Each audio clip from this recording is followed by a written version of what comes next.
Welcome back नाजरीन सिंध के अंदर कच्चे के इलाके के डाकू जो हैं वो दहशत की अलामत बन चुके हैं। ये दहशत ताजरों के अंदर खौफ की जो फिजा पैदा कर रही है उससे ना सिर्फ एक तरफ अमन अमान की सूरत हाल के ऊपर सवाल उठ रहे हैं, पुलिस की कारकर्दगी पे सवाल उठ रहे हैं, बल्कि दूसरी जानिब जो तिजारती मामलात हैं उस पर भी कदगने लग रही हैं। आखिर क्या हुआ कि हैदराबाद के एक बड़े ताजिर को अगवा कर लिया गया और उसके बाद कत्ल कर दिया गया?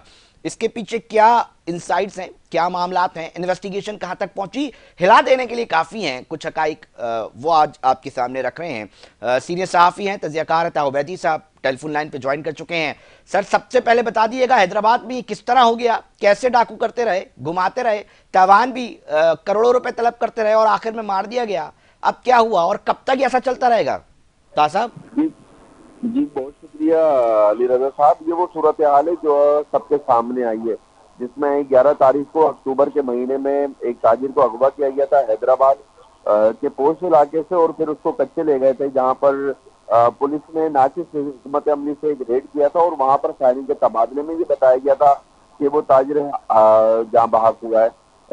जब उसकी इन्वेस्टिगेशन की और तमाम तर हकाइक मंजर आम पर आना शुरू हुए, तो फिर ये मालूम हो सका कि जो डाकू थे उन्होंने इस मुखबी के लिए 15 करोड़ रुपए तावान तलब किया था, और तावान ना देने पर जो पुलिस ने नहीं दिया, जिसकी वजह से जो पुलिस ने रेड किया था वहां फायरिंग का तबादला हुआ, वहां पर ये ताजिर जहां बहाक हो गया। लेकिन जो मेरी इतलात है वो ये है कि ताजिर की जो फैमिली थी उसने 10 से 12 करोड़ रुपए पुलिस को ऑफर की थी कि हम आपको तावान की रकम देते हैं, आप हमारा जो मुखबी है उससे बाजियाब कराने। लेकिन पुलिस ने, जो लोकल पुलिस थी वहां की, उसे इन्वॉल्व नहीं किया।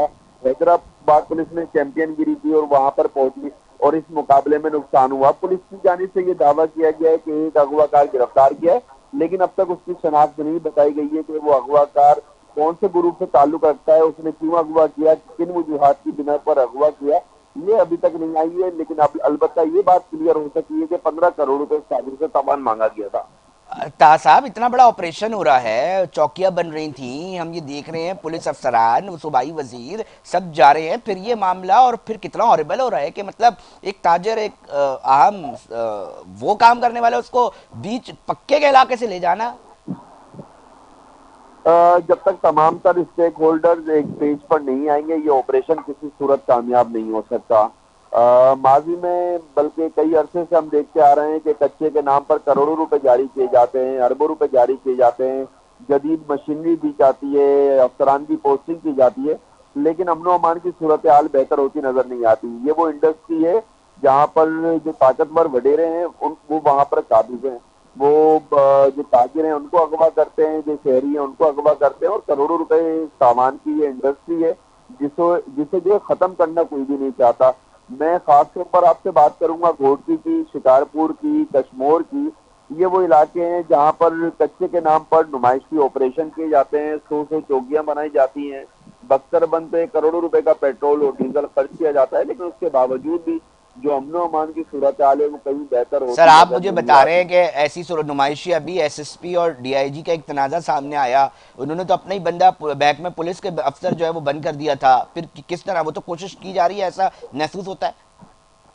जी बिल्कुल, ये बड़ा सेंसिटिव मैटर था। घोटकी में एक हमला किया गया था सादिक एमपीए और उनके काफिले पर, जिसमें एक मुबैना तौर पर बताया गया था कि एक डाकू मारा गया है, जिसके बाद इसकी इन्वेस्टिगेशन एसएसपी घोटकी ने की थी, और जो रोनती का एसएचओ था शकूर लागो, इसे गिरफ्तार किया गया था। जिसके बाद डीआईजी ने ये लिखा कि जो एसएसपी हैं वो शेल्टर देते हैं इस डाकुओं को। फिर उसके बाद एसएसपी ने भी मीडिया से बात की और उनका ये कहना था कि डाकुओं को शेल्टर डीआईजी देते हैं। ये बहुत इंतहाई सेंसिटिव मैटर था, जिसमें आला पुलिस अफसरान को इस मामले का नोटिस लेना चाहिए था। लेकिन हमारी इतलात में है कि वजीर आला सिंध सैयद मुराद अली शाह ने इस तमाम तर मामले का नोटिस दिया था, और डीआईजी और एसएसपी दोनों को ओहदे से हटा दिया गया और दोनों के खिलाफ सर, इन्वेस्टिगेशन की ओहदों जा से रही है। हटा देना मकसद, मतलब एक बहुत बड़ा इल्जाम, एक दो बड़े सीनियर ऑफिसर्स, बहुत ही जिम्मेदार अफसरान, एक दूसरे के ऊपर इतने संगीन नौयत के इल्जाम सब लगा रहे हैं, तो नताइज कुछ नहीं निकल सके, पता नहीं चल सका, कोई इंक्वायरी, कोई ऐसी चीज कि जी कौन सच्चा था कौन झूठा, ये तो कम से कम पता चलता। साहब, ताजिर मरते जा रहे हैं, लोग जी परेशान हैं, कभी बच्चे अगवा कर दिए जाते हैं, कभी ताजिर अगवा कर लिए जाते हैं। जी बिल्कुल, इसमें 3 रुकनी एक इंक्वायरी कमेटी तश्कील दी गई है जो कि तमाम तर मामले की इंक्वायरी कर रही है। इसमें डीआईजी पीर मोहम्मद शाह और एसएसपी घोटकी हफीज बुगटी के बयानात कलमबंद किए जा रहे हैं। इसके अलावा जो जमीनी हकाइक हैं اس کی بھی جانچ پڑتال کی جا رہی ہے، لیکن ابھی بھی اس انکوائری کو منزل عام پر آنے میں 1 ہفتہ لگ سکتا ہے۔ جو انکوائری کمیٹی ہے وہ دونوں کے بیانات قلمبند کر رہی ہے، لیکن جو صورتحال تھی کچے کی، خاص طور پہ گھوڑکی کی آپ نے مثال دی، جس میں ڈی آئی جی اور ایس ایس پی آمنے سامنے تھے، ماضی میں بھی ہوتا رہا ہے۔ میں اس لیے آپ کو کہہ رہا ہوں کہ کچے میں ہمیشہ نمائشی آپریشن ہوا، ابھی بچوں کو اغوا کیا گیا تھا، ان کی جو ویڈیو تھی وہ ریلیز کی گئی تھی، زنجیر میں جکڑے ہوئے بچے تھے، اور جس کے بعد پولیس نے چیمپئن گیری کی، بچوں کو بازیاب کرایا۔ لیکن میں یہ کہتا ہوں کہ کچے میں جب آپریشن ہوتا ہے تو جو اغوا کار ہیں وہ گرفتار کیوں نہیں ہوتے، یا ان کا جو کرمنل ریکارڈ ہے وہ منظر عام پر نہیں آتا؟ تو ماضی میں پولیس سیٹلمنٹ کرتی رہی ہے ڈاکوؤں سے۔ بہت شکریہ طاؤ عبیدی صاحب، بہت ہی اہم اور تفصیلات اور بہت ہی اندر کی انسائٹس بتا رہے تھے۔ کیا معاملات ہیں وہ ناظرین آپ تک ریکارڈ کا حصہ بنا رہے ہیں۔ دعا گوئی ہیں کہ کوئی بڑا آدمی، کوئی بڑا شخصیت جو طاقت رکھتا ہے، جو کم سے کم یہ معصوم بچے جس طرح اپنے وہ وقت گزارتے ہیں زنجیروں میں جکڑے ہوئے، اپنے بچوں کی طرف رکھ کے سوچ لے ایک دفعہ۔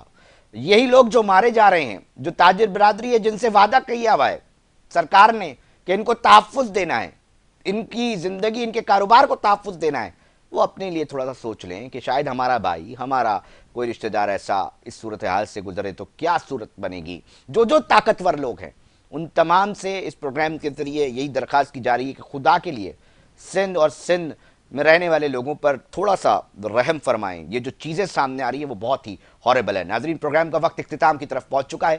اپنے میزبان علی رضا کو دیجیے اجازت، ہم پھر حاضر ہوں گے۔ جب تک اپنا بہت خیال رکھیے گا۔ اللہ نگہبان۔